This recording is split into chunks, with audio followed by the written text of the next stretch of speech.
ठंड हमें नहीं बुझा सकती। वो बात जैसे खुद को भी हिम्मत दे रही थी। रात के सन्नाटे में सब सो गए। रघुवीर जाग रहा था। वो आग के पास बैठा राख को कुरेदता रहा ताकि थोड़ी गर्मी बनी रहे। वो सोच रहा था, एक दिन आएगा जब ठंड जाएगी, सूरज लौटेगा, खेत फिर से हरे होंगे, पर क्या हम तब तक टिक पाएंगे? उसकी आंखें बंद होने लगीं। बाहर आसमान में बादल हटे और चांदनी बर्फ पर चमक उठी। धीरे धीरे रघुवीर के होठों पर एक हल्की मुस्कान आई। सुबह जरूर आएगी, बस एक रात और।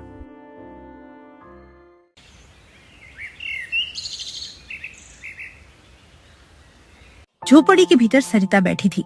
उसके चेहरे पर थकान और डर दोनों थे। बच्चे कोने में दुबके थे, जैसे बर्फ से बचने की कोशिश कर रहे हों।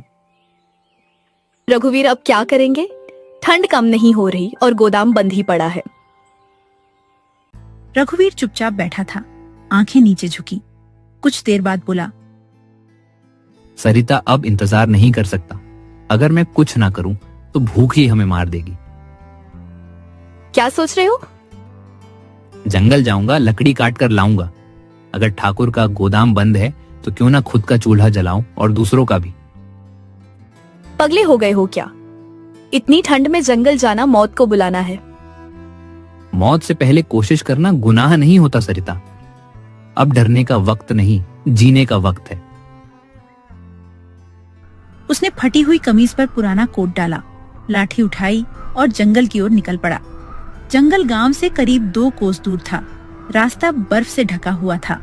पेड़ों की डालियां झुक चुकी थीं और हवा की हर लहर जैसे चाकू सी लग रही थी। रघुवीर के कदम डगमगा रहे थे, लेकिन उसके इरादे मजबूत थे। हर पेड़ को देखकर वो सोचता, यही वो आग है जो मेरे घर को बचा सकती है। जब जिंदगी ठंडी पड़ जाए तो आदमी को खुद आग बनना पड़ता है। वो एक सूखे पेड़ के पास पहुंचा, कुल्हाड़ी उठाई और लकड़ी काटने लगा। हाथ सुन्न हो चुके थे, मगर वो रुकता नहीं था। कई घंटे बीत गए। उसने लकड़ियों का छोटा सा गट्ठर तैयार किया और उसे कंधे पर रख लिया।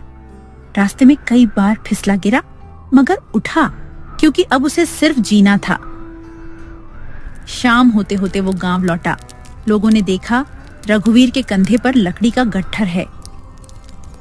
अरे रघुवीर, तू जंगल गया था, इस जाड़े में जिंदा लौट आया। ये भी चमत्कार है बेटा। काका, अब ठंड से डर नहीं लगता, डर तो भूख से था।